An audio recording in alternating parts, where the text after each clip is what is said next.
السلام علیکم، good evening. آپ کی خدمت میں عروج راجپوت آج کا پروگرام لے کر حاضر. آج بات کریں گے انتہائی اہم نکات، اہم پیش رفت اور اہم انکشافات شہید ارشد شریف کیس اور army chief general Asim Munir کی بولڈ انٹری کے بارے میں. ارشد شریف قتل کیس کی فیکٹ فائنڈنگ رپورٹ میں اہم ناموں کے بارے میں، اور army chief general Asim Munir نے ارشد شریف شہید کی والدہ سے ملاقات کی اور خدا کو حاضر ناظر جان کر ارشد شریف شہید کی والدہ سے ارشد شریف کے قاتلوں کو جلد از جلد جیل میں پہنچانے کا وعدہ کیا. شہید ارشد شریف قتل کیس کی فیکٹ فائنڈنگ رپورٹ آ جانے کے باوجود اس کو سامنے لانے میں ہیلے بہانوں کا استعمال کیوں ہوتا رہا، اور اس رپورٹ میں خاص ادارے کے چند ناموں کی موجودگی کو میڈیا شیئر کرنے سے کیوں کتراتا رہا. اس فیکٹ فائنڈنگ رپورٹ میں کئی اہم انکشافات کیے گئے ہیں جن پر میڈیا نے بات کرنے سے اجتناب کیوں کیا ہے. ارشد شریف کو لگنے والی ایک گولی باقی فائرنگ پیٹرن سے مختلف پائی گئی. ارشد شریف کی والدہ نے کون سے نام بند لفافے میں چیف جسٹس کو تھمائے. ارشد شریف شہید کی والدہ ویل چیئر پر سپریم کورٹ میں کمرہ عدالت نمبر 1 میں پہنچی اور 5 رکنی بینچ اور ان کے درمیان مکالمے کی کچھ اہم تفصیلات جو کسی میڈیا پر ابھی تک نشر نہیں کی گئیں. ان سب پر بات کرنے سے پہلے آپ سے درخواست ہے کہ میرے چینل کو سبسکرائب ضرور کر لیجئے. بہت اہم موضوع، بہت اہم پیش رفت اور بہت اہم نکات. ٹرانس نیشنل کرداروں پر پھیلی ہوئی یہ ظلم کی کہانی یہاں سے شروع ہوتی ہے. ارشد شریف پاکستان کی صحافت کے روشن مینار، ایک انتہائی قابل انسان، 5 بچوں کے باپ، بوڑھی بیوہ ماں جو ویل چیئر پر ہیں، کہ اکلوتے زندہ بیٹے، اپنی بیوی کے بیسٹ فرینڈ اور لاکھوں کروڑوں لوگوں کے دلوں میں رہنے والے ایک سچ کے سپاہی، جن کو 49 سال کی عمر میں 24 اکتوبر کی رات تقریباً 10 بجے میگوڈی سے نیروبی جاتے ہوئے کینیا میں شہید کر دیا گیا. تقریباً 45 دن کے بعد آخر سپریم کورٹ نے سو موٹو لیا اور جے آئی ٹی ترتیب دی گئی اور کیس پر پیش رفت ہوئی. شہید ارشد شریف قتل کیس کی فیکٹ فائنڈنگ رپورٹ آ جانے کے باوجود اس کو سامنے لانے میں ہیلے بہانوں کا استعمال کیوں ہوتا رہا. اس رپورٹ میں خاص ادارے کے چند نام بھی موجود تھے. شہید ارشد شریف قتل کیس کی اس فیکٹ فائنڈنگ رپورٹ میں بہت سے اہم انکشافات ہوئے جن کا ذکر ابھی تک سامنے نہیں آیا. 5 رکنی بینچ کے سامنے ارشد شریف شہید کی والدہ کے درمیان مکالمے پر بھی بات کرتے ہیں. اس فیکٹ رپورٹ کے انتہائی اہم انکشافات پر بھی روشنی ڈالتے ہیں، مگر پہلے سب سے اہم اور طاقتور اشارے کی خبر آپ سے شیئر کرتے ہیں. یہ خبر سب سے پہلے صابر شاکر نے بریک کی. خبر کچھ یوں ہے، جو ایک سینئر صحافی ہیں صابر شاکر، انہوں نے یہ خبر اپنی ویڈیو میں بریک کی کہ اس کے بعد یہ خبر کی کچھ اور اطلاعات سامنے آئیں کہ army chief general Asim Munir نے ارشد شریف کی والدہ جو طبیعت خراب ہونے کی وجہ سے ہاسپٹل میں ایڈمٹ ہوئی، ان سے ہاسپٹل میں ملاقات کی. ان کے گھر پہ ملاقات نہیں ہوئی ان کی. ارشد شریف شہید کی والدہ سے ہاسپٹل کی ملاقات میں جنرل عاصم منیر نے ان کے بیٹے کے قاتلوں کو کیفر کردار تک پہنچانے کا وعدہ کر لیا، اور جنرل عاصم منیر نے کہا کہ میں خدا کو حاضر ناظر جان کر وعدہ کرتا ہوں کہ ارشد شریف کے قتل میں ملوث تمام لوگ بہت جلد جیل میں ہوں گے. یہاں پر یہ واضح کرتے چلیں کہ ارشد شریف کی والدہ نے جن لوگوں پر الزام لگایا ہے ان میں خاص ادارے کے لوگوں کے نام بھی موجود ہیں، اور یہ بھی یاد رہنا چاہیے کہ اسی خاص ادارے کے لوگوں کے ناموں کی وجہ سے عمران خان کی ایف آئی آر بھی رجسٹر نہیں ہو سکی، اور اسی وجہ سے جنرل عاصم منیر کے اس وعدے کی اہمیت اور بھی زیادہ بڑھ جاتی ہے. خدا جنرل عاصم منیر کو اپنے وعدے میں سرخرو فرمائے، آمین، اور مزید ہمت اور توفیق دے کہ وہ ملک میں برپا لاقانونیت کی قیامت کو ریورس کر سکیں اور انصاف کی فضا کو قائم کرنے میں اپنا رول بخوبی نبھا سکیں اور عوام کو کچھ حوصلہ دے سکیں اور ملک کے نظام میں مثبت تبدیلی لانے میں مستقل معاونت کر سکیں،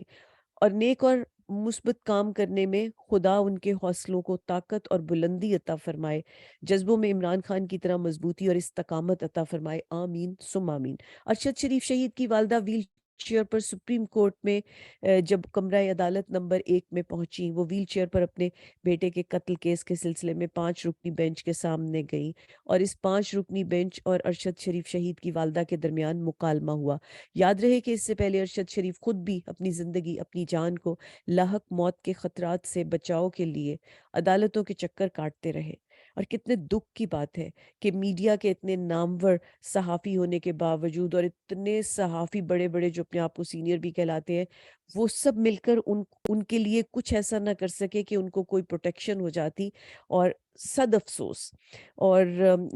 بڑا ہارٹ بریکنگ بات ہے کہ ان کی جان جو چلی گئی، اس کی کمپنسیشن نہ ہو سکے گی۔ 5 بچوں کو یتیم کر گئے، جو تمام عمر اس یتیمی کی 5 رکنی بینچ کے سامنے گئی۔ وہاں جسٹس مظاہر نقوی کے کہنے پر کہ وہ اپنا بیان ریکارڈ کروائیں، ان کی والدہ نے کہا کہ میں اپنا بیان تحقیقاتی ٹیم کو پہلے سے ہی ریکارڈ کروا چکی ہوں۔ ارشد شریف کی والدہ نے کہا کہ جیسے ارشد شریف کو پاکستان سے نکالا گیا وہ بھی رپورٹ میں شامل ہے، اور جیسے یو اے ای سے ارشد شریف کو نکالا گیا وہ بھی رپورٹ میں شامل ہے۔ انہوں نے کہا مجھے صرف اپنے بیٹے کے لیے انصاف چاہیے۔ ارشد شریف کی والدہ نے کئی لوگوں کے نام بند لفافے میں چیف جسٹس کے حوالے کیے۔ وہ کون سے نام ہیں جو بند لفافے میں چیف جسٹس کو تھمائے، جس کو پڑھ کر چیف جسٹس عمر بندیال نے کہا کہ حکومت ہم اس پہ کامنٹ نہیں کرتے، مگر جو انہوں نے کہا اس کو آپ کو بیان کر دیتے ہیں کہ انہوں نے ایسا کیوں کہا، اس پہ ہم بات نہیں کرتے ابھی۔ چیف جسٹس عمر بندیال نے وہ لفافے کے کو کھول کے جب نام پڑھے تو انہوں نے کہا کہ حکومت قانون کے مطابق تمام زاویوں سے تفتیش کرے، یعنی انہوں نے بال جو تھا وہ گورنمنٹ کے گول میں پھینک دیا۔ ان ناموں میں سے کچھ نام نئے ہیں، مگر کچھ نام میڈیا پر تو نہیں، مگر کچھ عرصہ پہلے سے سوشل میڈیا پر اور عوام کی زبان پر عام ہے۔ عمران خان نے بھی یہ نام لیے ہیں، اور سینیٹر اعظم سواتی نے بھی دہرائے ہیں، اور ارشد شریف کی والدہ کی جانب سے سامنے آنے والے نام یہ ہیں۔ اس میں نمبر 1 نام چونکا دینے والا ہے کہ جو انہوں نے اپنے اس میں لفافے میں، چونکانے سے مطلب یہ ہے کہ ہو سکتا ہے عوام نہ چونکے، لیکن یہ اس لفافے میں شامل ہوگا، یہ چونکانے والی بات ہے لفافے میں لکھی لسٹ میں۔ اس میں سب سے پہلا نام، جی ہاں، سابق چیف قمر جاوید باجوہ کا ہے۔ نمبر 2 آئی ایس آئی کے سربراہ ندیم انجم صاحب کا ہے۔ Number 3 D C I S I major general Faisal Naseer کا ہے۔ Number 4 I S P R میں تعینات تھے پہلے، یہ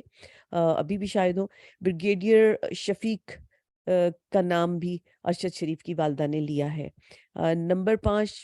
بریگیڈیئر فہیم کا نام اس میں شامل ہے، اور کرنل نعمان، کرنل رضوان کے نام بھی انہوں نے نامزد کیے ہیں، جن کا تعلق خفیہ ایجنسی یعنی ریاست سے ہے۔ اب دیکھنا یہاں یہ اب یہ ہے کہ یہاں پر کئی سوالیہ نشان کھڑے ہو جاتے ہیں کہ آیا ایسے ناموں کی نامزدگی، جن میں سے 2 ناموں کی نامزدگی کی وجہ سے عمران خان اپنے اوپر قاتلانہ حملے کی ایف آئی آر نہ کٹوا سکے، کیا یہ کیس کسی حتمی نتیجے پر پہنچے گا؟ یہ تفتیش کیا رخ اختیار کرے گی؟ کہاں تک جاتی ہے؟ کیا سٹیپ لیے جاتے ہیں؟ یہ تو جلد ہی پتہ چل جائے گا۔ مگر جب یہ نام کوئی میڈیا نشر نہیں کر سکا چیف جسٹس نے بال گورنمنٹ کے کورٹ میں پھینک دی، تو کیا اس کے اثرات خدا نخواستہ ارشد شریف کی والدہ یا فیملی پر تو نہیں ہوں گے؟ اور یا اس کے ریپرکشنز جو ہیں وہ ان کو فیس تو نہیں کرنے پڑیں گے یہ نام لینے پہ؟ کیونکہ یاد رہے کہ سینیٹر اعظم سواتی کو انہی میں سے کوئی نام لینے پر گرفتار کیا گیا، ان کی گرفتاری ہوئی اور جیل میں گئے، تشدد ہوا اور برہنہ کیا گیا، ان کا تمسخر بنایا گیا، اور اب دوسری بار گرفتار کیا گیا۔ 15 ایف آئی آر کا سامنا ہے اب ان کو صوبہ جبکہ شہباز گل کو نام لیے بغیر اغوا، تشدد، سیکشول ابیوز، جیل سے سب سے گزرنا پڑا۔ اس کے علاوہ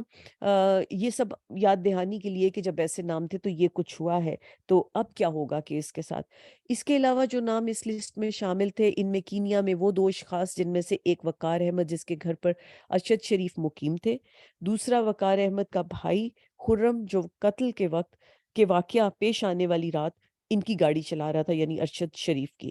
آپ کو یاد ہوگا کہ میں نے اس واقعے کی اطلاع کی پہلی ویڈیو میں ان دونوں کا نام اس لسٹ میں ٹاپ پر رکھنے کی بات کی تھی کہ انکوائری جو کی جائے وہ ان کی سب سے پہلے کی جائے اور لازم کی جائے۔ سم ٹائمز یہیں سے ساری بات کھل جاتی ہے۔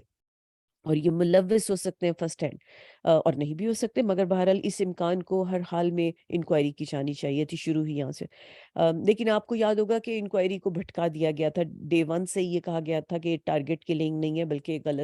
غلط نشانہ ہے، اور یہ ہو گیا اور وہ ہو گیا۔ اور باقاعدہ آپ کو یاد ہوگا کہ جو ایک کانفرنس ہوئی تھی جس میں D G I S P R اور D G I S I نے کی تھی، اور اس پہ ایک بڑے اور سے سوالات کھڑے ہو جاتے ہیں کہ D G I S I اس لائک خفیہ ادارے کے ہیڈ سربراہ، ان کی تو مشاق، جو کہہ لیجئے جو مشاقی یعنی ایکسپرٹیز ایسی ہونی چاہیے کہ وہ ایک اشارے میں چیز کو پہچانے۔ تو اس سے بہتر ہوتا ہے کہ بیان نہ دیے جائیں، کیونکہ جب آپ بیان دیتے ہیں تو آپ کی اپنی ایکسپرٹیز پر بھی سوال اٹھ جاتے ہیں کہ آئدر آپ میں وہ ایکسپرٹیز نہیں ہے، آئدر آپ غلط بیانی کر رہے ہیں۔ اور وہ ثابت ہوا، ابھی جو فیکٹ فائنڈنگ رپورٹ آئی ہے اس میں، کہ یہ بات جو ہے وہ ٹارگٹ کلنگ ہی ہے، یہ واضح کر دیا گیا ہے بالکل، اس کا کوئی امکان نہیں کہ یہ کوئی غلطی سے کوئی ایسی بات ہوئی ہے۔ تو بہرحال بات کو آگے بڑھاتے ہیں کہ 5 رکنی بینچ اور ارشد شریف کی والدہ کے درمیان مکالمے کے دوران چیف جسٹس نے یہ بھی کہا کہ فوجداری مقدمہ ہونے کی بنا پر عدالت نے کمیشن قائم نہیں کیا۔ کیس شروع ہی ان کا کہنا تھا کہ کیس شروع ہی خرم اور وقار سے ہوتا ہے، یعنی وہاں سے ہونا چاہیے، اور یہ بات ان کی والدہ نے بھی کی۔ جے آئی ٹی میں ایسے افسر نہیں چاہتے، انہوں نے کہا جسٹس عمر بندیال نے، کہ جے آئی ٹی میں ایسے افسر نہیں چاہتے جو ان کے ماتحت ہوں جن کا نام آ رہا ہے، تو یعنی ان کے ماتحت وہ کام نہ کرتے ہوں، ورنہ ظاہر ہے کہ وہ جانبداری ہو جائے گی یا وہ کنٹرول ہو جائیں گے، پریشرائز ہو جائیں گے۔ تو ارشد شریف کی والدہ 2 شہداء کی ماں ہے، ارشد شریف کی والدہ کا موقف بہت صبر اور تحمل سے سنا جائے، یہ بھی انہوں نے کہا چیف جسٹس عمر بندیال نے۔ ان کا بیٹا جا چکا ہے، اب دوسروں کے بچے بچانا چاہتے ہیں، یہ جسٹس مندو خیل صاحب نے کہا، اور یہ ان کی والدہ نے بھی کہا کہ میرا بیٹا تو جا چکا ہے، مگر میں چاہتی ہوں کسی اور کا بیٹے کے ساتھ یہ ظلم نہ ہو، اس کو بچایا جائے۔ انہوں نے یہ بھی کہا کہ میں صرف اپنے بیٹے کے لیے انصاف چاہتی ہوں، اور یہ بھی کہا کہ واقعے کے بعد یہ انہوں نے جسٹس مندو خیل صاحب نے کہا کہ کہ واقعے کے بعد شور کرنے کے سوائے اس ملک میں پہلے کچھ نہیں کیا جاتا۔ بالکل صحیح کہا انہوں نے۔ سماعت اس کو جو ہے اگلے دن تک کے لیے ملتوی کر دیا گیا تھا۔ شہید ارشد شریف قتل کیس کی فیکٹ فائنڈنگ رپورٹ جو کئی دنوں پہلے آ چکی تھی اور سپریم کورٹ کے مطالبے پر بھی ٹال مٹول کی جا رہی تھی، یقیناً اس کی وجہ کچھ ناموں کی موجودگی اور ان کا واضح کنیکشن تینوں ممالک میں رابطوں کے حوالے سے ہے، اور جس کی بنا پر جو ہے یہ ٹال مٹول ہو رہی ہو، ایسا لگتا ہے۔ اور کچھ ایسے نکات بھی ہوں گے جو ذرا سی مزید مگر سنسیئر کوشش سے سارا کیس واضح کر سکتے ہیں۔ اس میں انتہائی اہم انکشافات جو سامنے آئے ہیں، اس میں سے چند اہم جو ہے نکات ہم آپ کے ساتھ شیئر کرتے ہیں۔ یہ رپورٹ جو ہے 592 جو مین سسپیکٹس کا تعلق کہا گیا ہے کہ پاکستان، کینیا اور دبئی سے ہے، یعنی تینوں جگہ سے وہ مین سسپیکٹس پائے جاتے ہیں۔ اور خاص نکات جو فائنڈنگز کے ہیں، ارشد شریف کا قتل باقاعدہ منصوبہ بندی سے کیا گیا ہے، اور اس میں تینوں ممالک کے کردار شامل ہیں، یعنی کہ ایک تو خاص سسپیکٹس ہیں، پھر جنہوں نے ان کے اندر سہولت کاری کی، جو اعلی کار بنے وغیرہ وغیرہ، وہ سب لوگ، یعنی مین وہ ہیں جنہوں نے پلاننگ کی اور جنہوں نے یہ قتل کیس کروایا۔ پھر وہ لوگ جو اس میں جو لوگ شامل ہوئے، یعنی جن سے سہولت لی گئی یا جو بھی ایسی سچویشن، ارشد شریف کو اپنے خلاف درج مقدمات کی وجہ سے یہ اس کا ایک پوائنٹ ہے کہ ارشد شریف کو اپنے خلاف درج مقدمات کی وجہ سے ملک چھوڑنا پڑا، یہ بھی انہوں نے اخذ کر لیا۔ اس بات میں وزن ہے کہ ارشد شریف کو یو اے ای اتھارٹیز کی جانب سے وہاں سے نکلنے کے لیے کہا گیا، یہ بھی کنفرم ہو گیا ہے۔ ارشد شریف کے یو اے ای کے ویزا 20 جون 2022 کو اس کا اجرا ہوا تھا، اور 18 اگست 2022 تک کے لیے وہ ویزا لگا تھا۔ ارشد شریف نے جب کینیا گئے تو انہوں نے ان کے ویزے میں ابھی 20 دن باقی تھے، جیسے کسی کا بیان آیا تھا گورنمنٹ کے اس کا کہ وہ ان کا ویزا ختم ہو گیا تھا، اس لیے انہوں نے چھوڑ دیا۔ یہ سب باتیں بڑی مشکوک ہیں کہ ان تمام جو فیکٹ فائنڈنگ میں جو آئے ہیں جو عام عوام کو سمجھ آ رہے تھے، مگر انہوں نے اس کے جو اگینسٹ یعنی جلدی جلدی بہت ارجنسی میں جو بیانات دیے وہ سب کے سب ایکچولی کٹہرے میں آ جاتے ہیں کہ انہوں نے اتنی ارجنسی میں اتنی اتنی اس کو جو اس کے نتائج کو اخذ کر کے بیان کرنے کی کوشش کیوں کی، اور وہ بھی غلط ساری، کہ جس میں انہوں نے یہ بھی کہا کہ ارشد شریف جو ہے ان کا ویزا ختم ہو گیا تھا دبئی سے، وہ اس لیے چلے گئے، اور دوسری جانب یہ بھی کہا گیا تھا کہ وہ تو وہاں کی پولیس سے غلطی سے ہو گیا، اور وہاں کی پولیس سے بیان بھی آ گیا تھا فوری طور پہ۔ تو یہ ساری چیزیں مشکوک کرتی ہیں۔ پھر وہ جو ان کی D G I S P I S I اور D G I S I S P R کے جو کانفرنس تھی، اس میں انہوں نے بڑے واضح طور پہ یہ کہا کہ یہ تو ایسا ہے، یہ تو ایسا ہے، اور قتل میں تو وہ ساری باتیں جو ہیں وہ اس کے اگینسٹ آئے ہیں، سارے فیکٹ فائنڈنگ یعنی کہ اس کے اپوزٹ آئے ہیں۔ تو وہ ساری باتیں مشکوک کر دیتی ہیں کہ آخر ان کو کیا ضرورت تھی بنا تحقیق کے۔ عام طور پہ جو لوگ رسپانسیبل ہوتے ہیں، رسپانسیبل اداروں کے لوگ ہوتے ہیں، اور جو رسپانسیبل ایون ایک پولیس کانسٹیبل جو ایک بیان دینے جاتا ہے، کبھی ایسا ایسا کیس ہو تو وہ اس کے بارے میں کہتا ہے کہ یہ واقعہ ہوا ہے، مگر ابھی ہم اس کے بارے میں حتمی کچھ نہیں کہہ سکتے، تحقیقات جاری ہے، چاہے ان کے پاس کچھ نوٹس آ چکے ہوں، کیونکہ جب تک وہ ان کی بھی خاص وہ نہیں حاصل کر لیتے لائک اوتھینٹسٹی، تو وہ اس کے بارے میں بیان نہیں کرتے۔ جبکہ ہمارے یہاں بیٹھ کے انہوں نے پورے پورے بیان دے دیے، یہ غلطی سے ہوا ہے، یہ ہوا ہے، دور بیٹھے مطلب ایک اور ملک میں۔ پانچواں پوائنٹ، طارق واسی جو ہیں وہ ڈائریکٹلی لنکڈ ہیں وقار کے ساتھ، جو وقار احمد جن کے یہاں وہ ٹھہرے تھے، جس کے پاس ارشد شریف ٹھہرے تھے، اور وہی مین کی بھی ثابت ہوتے ہیں لنک پیدا کرنے میں تینوں ممالک کے حساب سے۔ تو یہ یعنی کہ اور طارق واسی کا تعلق اے آر وائی کے حوالے سے کسی جگہ ان کا لنک ملتا ہے جا کے۔ بہرحال وہ تو ایک مطلب وجہ، وہ ضروری نہیں کہ مطلب اس کے ساتھ اس طرح سے وہ ہو لنک یعنی اے آر وائی کے ساتھ، مگر کہیں ان کا کوئی ایسا لنک بنتا ہے۔ لیکن طارق واسی کا بہرحال وقار احمد سے بھی ڈائریکٹلی لنکڈ ہیں وہ، اور دوسری جانب ان کو یہ بھی کہا گیا کہ ان کے بارے میں لکھا ہے مین کی لنک ثابت ہو رہے ہیں وہ۔ تو ارشد شریف کورسپونڈنس کے اعتبار سے ہوں گے۔ ارشد شریف اور دبئی کے افسر کی مبینہ ملاقات کی سی سی ٹی وی فوٹیج حاصل نہیں کی جا سکی، جو کہ بہرحال ہونی چاہیے تھی، بڑی امپورٹنٹ چیز تھی۔ اس کو ملنے میں کسی کو تعامل بھی نہیں مطلب کرنا چاہیے تھا۔ ارشد شریف نے دبئی کا دوبارہ ویزا 12 اکتوبر 2022 کو اپلائی کیا تھا، مگر ارشد شریف کا ویزا ریجیکٹ ہو گیا تھا۔ ظاہر ہے وہ تو ان کو حکام کو کہہ دیا گیا ہوگا کہ ان کو ویزا نہیں دینا۔ کینیا پولیس کے جی ایس یو یونٹ، وہ جو ملٹری کے ساتھ ایک خاص یونٹ کام کرتا ہے، جو میں نے آپ سے پہلے بھی ایک ویڈیو میں بتایا تھا کہ وہ عام پولیس نہیں تھی، یہی ایک بات زیادہ مشکوک کرتی تھی، جو فوری طور پہ کینیا کے جو میڈیا کے لوگ تھے انہوں نے یہ باتیں اٹھائی تھی کہ اس کے کینیا پولیس کے جی ایس یو یونٹ کے 4 اہلکار اور او سی جی ایس یو ٹریننگ کیمپ اس معاملے میں استعمال ہوئے ہیں۔ یہ رپورٹ کا یعنی ایک پوائنٹ ہے کہ کینیا پولیس کے جی ایس یو یونٹ استعمال ہوئی ہے، جی ایس یو یونٹ کے 4 اہلکار استعمال ہوئے ہیں، اور او سی جی ایس یو کے ٹریننگ کیمپ اس معاملے میں استعمال ہوئے ہیں۔ تو یعنی جس کو کہیں گے آپ سہولت کار، جو اعلی کار بنی ہے۔ جی ایس یو یونٹ 9 فائر کیے ہیں جی ایس یو نے، اور اے کے 47 سے 9 فائر ہوئے ہیں، اور وہاں کی لوکل رائفل گلبوا یا گلبووا کچھ بھی، گلبوا ایکچولی گلبوا کے نام سے لوکل رائفل، مجھے کچھ ناموں کا نہیں معلوم، نام سے اس سے بھی فائر ہوئے ہیں، جبکہ ایک گولی جس کا استعمال باقی فائرنگ کے پیٹرن میں کہیں فٹ نہیں ہوتا، تو ایک گولی ایسا فائر ہوا ہے گولی کا کہ جو باقی جو پیٹرن آرڈر ہے وہ اس میں فٹ نہیں ہوتا۔ اس کا مطلب یہ ہے کہ جو وہاں پہ جو فائرنگ ہوئی وقوع پہ جو ثابت کرنے کی کوشش کی گئی ہے، یہ گولی اس سے مختلف ہے، یہ اس میں فٹ نہیں ہو رہی۔ اور اس کا یہ بھی کچھ ایسا بھی ذکر ہے کہ وہی گولی ہے جو ارشد شریف کو لگی ہے، اور وہ فائر جس اینگل سے کیا گیا اس سے سیٹ میں اس کا امپیکٹ ظاہر نہیں ہوتا۔ یعنی اس گولی کا جو امپیکٹ ہے وہ اس میں ظاہر نہیں ہو رہا، یعنی گاڑی کی سیٹ میں ہول ہونا چاہیے تھا جبکہ سیٹ میں کوئی ہول نہیں ہے۔ یہ ایک بہت اہم پوائنٹ ہے۔ ڈرائیونگ سیٹ یا ونڈو پر، یعنی ڈرائیونگ سیٹ اور اس کی ونڈو کی جانب نہ کوئی دھبا ہے نہ کوئی نشان ہے، جو بہت چنبے کی بات ہے۔ اور یہ ظاہر ہے کہ مشکوک ساری باتیں ہیں جو بڑی اہم ہے، جس سے آپ کی تفتیش بڑی جلد اگلے لیول پہ چلی جاتی ہے،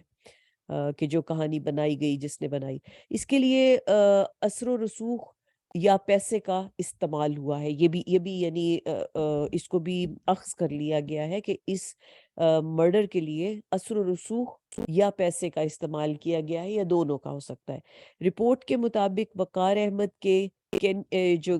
کینیا کی جو پولیس ہے اس کے ساتھ، وہاں کی نیشنل انٹیلیجنس کے ساتھ اور عالمی خفیہ ایجنسیوں سے روابط ہیں۔ یہ بہت اہم بات ہے کہ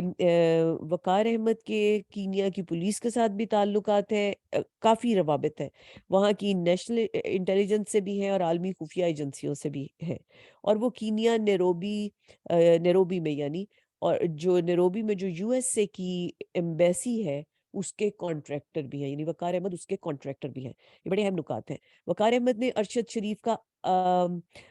کا آئی فون اور آئی پیڈ کینیا کی نیشنل انٹیلیجنس ایجنسی کے افسر کو دے دیا تھا۔ سلمان اقبال نے 1 گھنٹے کے اندر کمپیوٹر اور ارشد شریف کی ایک ذاتی ڈائری ملی ہے، یہ پاکستان کے ہائی کمیشن افسروں کو ملی ہے، ٹھیک ہے۔ اور وقار احمد نے پہلے سی سی ٹی وی فوٹیج دینے پر پہلے آمادگی ظاہر کی، وقار نے بعد میں فوٹیج دینے سے معذرت حاصل کر لی۔ خرم کا کہنا ہے کہ ارشد شریف، جو اس کے بھائی ہیں جو ڈرائیو کر رہے تھے اس وقت ارشد شریف کو، خرم کا کہنا ہے کہ ارشد شریف کی موت فارم ہاؤس کے گیٹ پر ہوئی۔ خرم کے مطابق وقوع کی جگہ سے فارم ہاؤس تک اس کے علم میں نہیں تھا کہ ارشد شریف زندہ ہے یا نہیں، بلکہ انہوں نے غالباً یہ بھی کہا تھا کہ مجھے نہیں معلوم کہ ان کو گولی لگی ہے، یعنی وہ زخمی ہے یا نہیں۔ یہ پوائنٹ اس کا ہے جو انہوں نے کہا ہے کہ ارشد شریف زندہ ہے یا نہیں ہے، یہ ان کو نہیں معلوم تھا فارم ہاؤس تک جاتے ہوئے۔ جبکہ اس میں اہم بات جو ہے، جو اس میں پوائنٹ ان پوائنٹس میں اس جگہ پہ موجود نہیں ہے، مگر اس کا جو ایک تذکرہ ہے وہ یہ ہے کہ جس جگہ وقوع کی جگہ سے جس فارم پر ان کو لے کر گئے یہ مسٹر خرم، وہ 18 کلومیٹرز کا ڈسٹنس ہے ان کے درمیان میں۔ تو یہ واقعی ہم بھی سوچے تو بڑی عجیب سی بات ہے کہ آپ 18 کلومیٹرز ڈرائیو کریں اور آپ کے گولیوں کا اٹیک ہوا ہو آپ کے اوپر، اور آپ یہ نہ جان سکیں کہ آپ کے برابر میں بیٹھا ہوا شخص زخمی ہے یا نہیں ہے، جبکہ اس کا بلڈ بھی بہہ رہا ہو۔ ایک ہلکی سی نظر ڈالنے سے بہت کچھ پتہ چل جاتا ہے۔ یہ ایک عجیب بات ہے، یہ پوائنٹ اس میں جو لکھا ہوا ہے، یہ ایک عجیب بات ہے، کیونکہ ارشد کے سر میں گولی لگی تھی، جس زاویے پر خرم بیٹھا ہے اسے نظر آنا چاہیے تھا کہ ارشد شریف زخمی ہے، یہ انہوں نے بھی کہہ دیا۔ فیصل واڈا سے یہ رپورٹ کا حصہ ہی ہے۔ فیصل واڈا سے ارشد شریف کے قتل سے متعلق شواہد طلب کیے گئے ہیں، کیونکہ انہوں نے ایک پریس کانفرنس کی تھی، اگر آپ کو یاد ہو، کہ انہوں نے آ کے اس میں کہا تھا کہ مجھے معلوم ہے کہ ارشد شریف کو کس نے قتل کیا، میرے پاس شواہد بھی ہیں۔ انہوں نے انڈائریکٹلی پی ٹی آئی کے کچھ لوگوں کو کے اوپر ہلکے ہلکے سے انڈائریکٹ اشارے کرنے کی کوشش کی تھی کہ عمران خان تو بڑے ہی وہ ہے، اچھے لیڈر ہیں اور سب ہیں، مگر پی ٹی آئی میں کچھ لوگ ایسے بہانے سے بات بیچ میں ایڈ کی تھی، اور کون کہاں سے ہو سکتا ہے، مجھے سب خبر ہے، اور یہ چونکہ باتیں ہوتی تھی جو باتیں ہوتی تھی، اس قسم کی کوئی بڑی انہوں نے عجیب سے طریقے سے ایبسٹریکٹ میں بات کر کے کچھ باتیں بنانے کی کوشش کی تھی۔ تو بہرحال، اور انہوں نے بہرحال یہ واضح کہا تھا کہ قتل سے متعلق تمام شواہد جو ہے وہ ان کے پاس موجود ہے، تو ان سے طلب کر لیے گئے۔ ان کی درخواست پر ٹیم نے انہیں 7 سوال، انہوں نے یہ بھی کہا تھا میں مطلب تحریری وہ دے سکتا ہوں، جواب دے سکتا ہوں اگر مجھ سے کچھ پوچھنا چاہے، تو انہی کی درخواست پر ٹیم نے انہیں 7 سوال تحریری طور پر دیے، جبکہ جواب کے لیے دوبارہ رابطے کی کوشش پر انہوں نے کوئی جواب نہیں دیا، یعنی کہ جب ٹیم نے جواب کے لیے رابطہ کیا تو انہوں نے فیصل واڈا نے اس کا کوئی جواب نہیں دیا۔ بگ نیوز نیٹ ورک اور ایک اور یہ جو بڑی بڑی بگ نیوز نیٹ ورک ہے وہاں کی اور انٹرنیشنل اخباروں کے مطابق پاکستان اس وقت جرنلسٹس کے لیے دنیا کے ڈیڈلیسٹ ممالک میں سے ایک ہے۔ یہ خبر چھپی ہے پچھلے دنوں۔ یہ خبر سب سے پہلے جو ہے انہوں نے جو بیان کی تھی وہ ہم آپ سے پہلے بیان کر چکے ہیں۔ تو اس وقت جو سوال پیدا ہوتا ہے وہ یہ ہے کہ اب یہ کس جانب، یہ کیس جو ہے وہ کس جانب جائے گا، اور اس کو کیا اس کو حتمی نتیجے پر پہنچایا جا سکے گا؟ کیا اس کی جو ہے وہ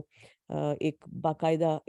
لائک تفتیش کمپلیٹ ہو کے ان کو جائز